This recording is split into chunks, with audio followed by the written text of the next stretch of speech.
Good morning, friends. How are you all? I hope that you are all happy and jolly mood. મિત્રો, આજે આપણે એવા સબ્જેક્ટની એવી લેંગ્વેજની અભ્યાસ કરીશું કે જે લેંગ્વેજ ગ્લોબલ લેંગ્વેજ છે, ઇન્ટરનેશનલ લેંગ્વેજ છે અને દરેક કોમ્પિટિટિવ એક્ઝામમાં આ વિષયનું 30 માર્કથી લઈને 50 કે 100 માર્ક્સ સુધીનું વેઇટેજ આપેલું હોય છે. આમ તો દરેક વિષયનું વેઇટેજ હોય છે, પણ અંગ્રેજીનું આટલા માર્ક્સનું વેઇટેજ હોય જ છે. અને આ અંગ્રેજી ભાષા આપણે ગુજરાતી માધ્યમમાંથી ભણીને આવેલા છીએ, એટલા માટે અંગ્રેજી ભાષા આપણને અઘરી લાગે છે. પણ હું તમને દરેક વિષયના દરેક ટૉપિકને 1 બાય 1 ડિટેલમાં સમજાવીશ, જેથી તમારી કોઈ પણ કન્ફ્યુઝન હશે એ કન્ફ્યુઝન હું દૂર કરીશ. તો મિત્રો, આજે ઇંગ્લિશના જેટલા ટૉપિક છે તેમાંના પહેલા ટૉપિકની આપણે ચર્ચા કરીશું અને એ ટૉપિકનું નામ છે આર્ટિકલ. આર્ટિકલનું મહત્ત્વ ગુજરાતી ભાષામાં નથી, પરંતુ અંગ્રેજી ભાષામાં તેનું ઘણું જ મહત્ત્વ છે. તો મિત્રો, આર્ટિકલનો વિષય, આર્ટિકલનો ટૉપિક શીખવા જઈએ તે પહેલાં અંગ્રેજી વિષયનું કોમ્પિટિટિવ એક્ઝામમાં કેટલા માર્ક્સનું વેઇટેજ આપવામાં આવેલું છે તેને આપણે જોઈએ. તો સૌપ્રથમ જુઓ, સ્ટાફ સિલેક્શન કમિશનની એક્ઝામ છે, તેની અંદર 50 માર્ક જે છે ટાયર 1ની એક્ઝામમાં પૂછાય છે અને ટાયર 2 જે એક્ઝામ છે તેની અંદર 200 માર્ક્સનું પેપર હોય છે. Second number, IBPS Institute of Banking Personnel સિલેક્શનની એક્ઝામ છે, તેમાં 30 માર્ક્સનું પૂછાય છે. હવે જે વિદ્યાર્થીઓ GPSCની એક્ઝામ આપે છે, DY મામલેદાર બનવા માટે, DY SO બનવા માટે, તેમની જે એક્ઝામ છે તેમાં ડિસ્ક્રિપ્ટિવ જે એક્ઝામનું જે પેપર હોય છે એની અંદર અંગ્રેજી વિષયનો 100 માર્ક્સનું વેઇટેજ આપવામાં આવેલું છે. હવે આગળ જોઈએ કે કેટલાક વ્યક્તિઓ એવા હોય છે કે તેમને ખાખીમાં રસ હોય, પર્સનાલિટીવાળો જોબ કરવાનો શોખ હોય, રૂઆબદાર જોબ કરવાનો શોખ હોય, એવી એક્ઝામ તો આપણે PSI છે, ASIની એક્ઝામ છે. તો ASI અને PSIની જે એક્ઝામ લેવાય છે તેમાં પણ અંગ્રેજીનું વેઇટેજ જે છે એ 100 માર્ક્સનું હોય છે. PSIની એક્ઝામ હોય તો પણ 100 માર્ક્સ, ASIની એક્ઝામ હોય તો પણ 100 માર્ક્સનું પૂછાય છે. આ ઉપરાંત વર્ગ 3 એટલે ક્લાસ 3ની એક્ઝામ જે છે તેમાં તલાટી, ટેટ 1, ટેટ 2 અને ટાટની જે એક્ઝામ છે તેમાં 25 કે 30 માર્કનું અંગ્રેજીનું વેઇટેજ આપવામાં આવેલું છે. તો મિત્રો, તમને ખ્યાલ આવી ગયો હશે કે કઈ એક્ઝામમાં કેટલા માર્ક્સનું પૂછાય છે અંગ્રેજી વિષયનું. તો હવે આપણે આપણા ટૉપિકને આગળ ચલાવીશું અને ટૉપિક જે છે આર્ટિકલ. અંગ્રેજીનો જે પ્રથમ ટૉપિક છે આર્ટિકલ, એને આપણે શીખીશું.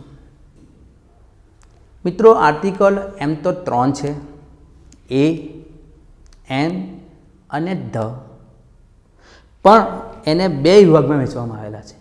એક ઇનડેફિનેટ આર્ટિકલ અને બીજો જે છે એ ડેફિનેટ આર્ટિકલ. ઇનડેફિનેટ આર્ટિકલ જે છે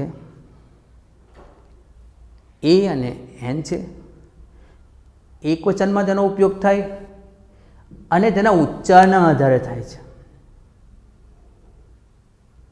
ગણતરી થઈ શકે તેવા નામની આગળ આર્ટિકલ A અને Nનો ઉપયોગ થાય છે. જ્યારે article the A definite article છે, તે ચોક્કસ છે, નિશ્ચિત છે, એકવચન અને બહુવચન બંને નામની આગળ તેનો ઉપયોગ કરી શકાય છે. તો મિત્રો, તમને સમજ પડી ગઈ હશે કે ભાઈ આર્ટિકલ 3 પ્રકારના છે, A, N અને ધ, અને તેને 2 વિભાગમાં વહેંચેલા છે. તો હવે આપણે આર્ટિકલ A અને Nને અને આર્ટિકલ ધને વિગતવાર આગળ શીખીશું. આર્ટિકલ Aનો ઉપયોગ કઈ કઈ જગ્યાએ થઈ રહેલો છે તે આપણે જોઈશું. તો આર્ટિકલ એનો ઉપયોગમાં છે પહેલો કે શબ્દનો પ્રથમ મૂળાક્ષર વ્યંજન હોય, એકવચન હોય અને તેનો ઉચ્ચાર પણ વ્યંજન જેવો થતો હોય ત્યારે આર્ટિકલ એનો ઉપયોગ થાય છે. ફોર એક્ઝામ્પલ, ટેબલ, તો ટેબલમાં ટી છે, એનો ઉચ્ચાર ટ થાય છે. ટ મીન્સ વ્યંજન એટલે a table. A chair, cupboard, blackboard, laptop, computer, આ બધી વસ્તુ એકવચનમાં છે. શબ્દનો મૂળાક્ષર પહેલો વ્યંજન છે અને તેનો ઉચ્ચાર પણ વ્યંજન જેવો થાય છે, એટલા માટે આર્ટિકલ એનો ઉપયોગ થશે. નંબર 2, શબ્દનો પ્રથમ મૂળાક્ષર સ્વર હોય પણ તેનો ઉચ્ચાર જો વ્યંજન જેવો થતો હોય અને તે એકવચનમાં હોય તો પણ આર્ટિકલ એનો ઉપયોગ થશે. જેમ કે યુનિયન, UNION, યુ છે પરંતુ યુનો ઉચ્ચાર ઉ જેવો નથી થતો પણ યુ થાય છે. વાય વ્યંજન જેવો થાય છે, એટલા માટે એના આગળ આર્ટિકલ એનો ઉપયોગ થશે.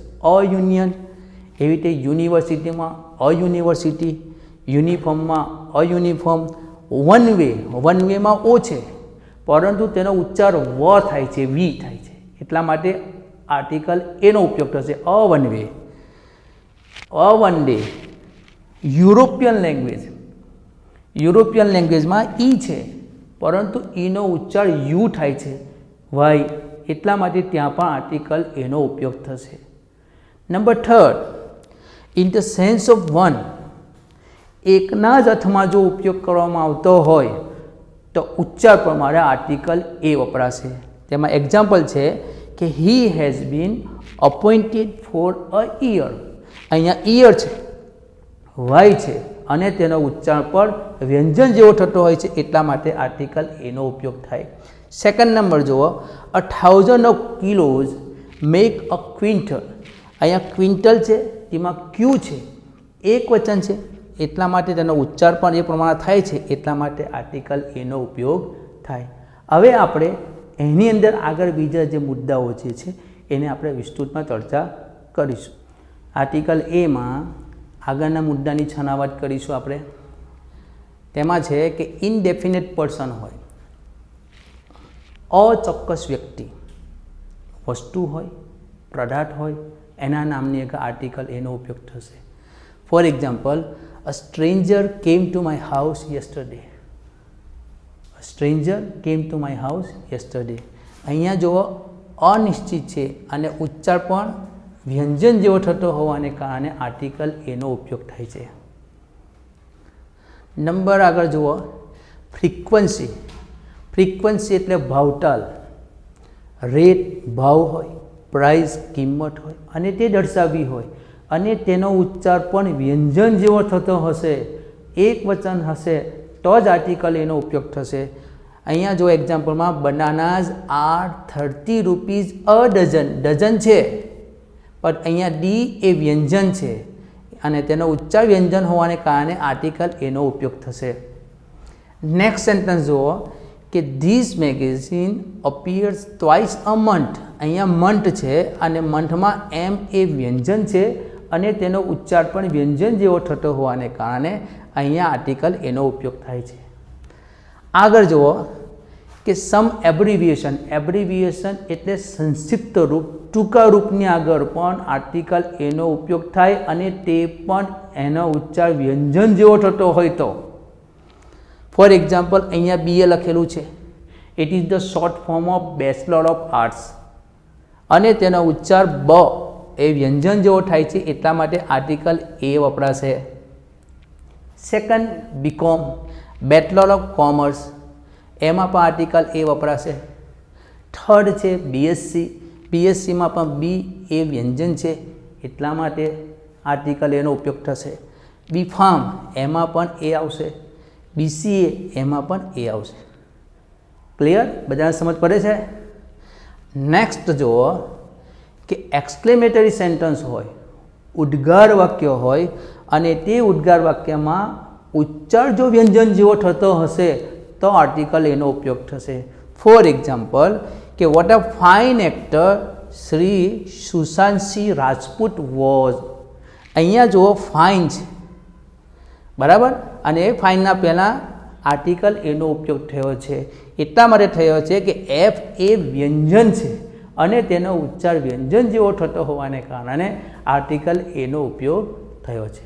તો મિત્રો, આજે આપણે જે આર્ટિકલ એ સમજ્યા તેમને બરાબર સમજ પડી ગઈ હશે ને.